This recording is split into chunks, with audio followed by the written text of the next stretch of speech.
இன்று நாம் பார்க்கக்கூடிய ஆசனம் பத்மாசனம். இந்த ஆசனத்தை நமக்கு செய்து காண்பிப்பவர் நமது தெய்வீக சகோதரர் பிரம்மாகுமார் டாக்டர் செல்வம் அவர்கள். பத்மம் என்றால் தாமரையை குறிக்கும்.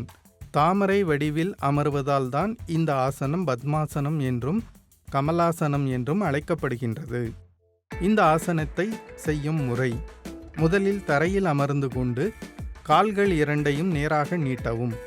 பின் வலது காலை மடக்கி இரண்டு கைகளாலும் இடது காலின் தொடை மீது குதிகால் வயிற்றை தொடும் அளவிற்கு வைக்கவும்.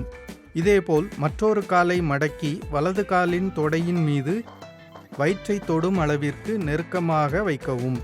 பின் நேராக அமர்ந்து கண்களை மூடி கைகள் இரண்டையும் முட்டிகளின் மீது உள்ளங்கைகளை மேல் நோக்கியவாறு கட்டை விரல் ஆள்காட்டி விரலை தொட்டுக்கொண்டு இருக்கும் வண்ணம் 5 நிமிடம் மூச்சை உள்வாங்கி வெளியே விட்டவாறு அமர வேண்டும். பிறகு இதேபோல் கால் மாற்றி மற்றொரு பக்கம் செய்ய வேண்டும்.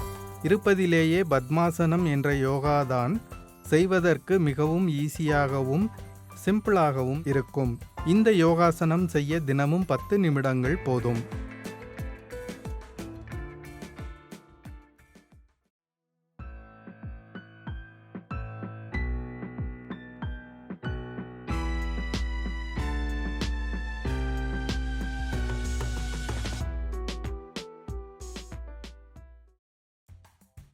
இந்த யோகாசனாவினால் ஏற்படக்கூடிய நன்மைகள்: பத்மாசனம் செய்யும்போது இடுப்பு மற்றும் கணுக்கால்களில் இரத்த ஓட்டம் அதிகரிப்பதுடன் அவ்விடங்களை நீட்சியடையச் செய்யும்.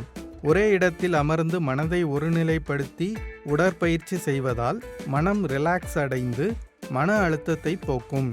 நமது மூளை நன்கு சீராக செயல்பட்டு விழிப்புணர்வுடன் செயல்பட உதவும். நேராக அமர்ந்து செய்வதால் இது தண்டுவடத்திற்கு நல்ல உடற்பயிற்சியாக அமைந்து தண்டுவடத்தை ஆரோக்கியமாக வைத்துக்கொள்ளும்.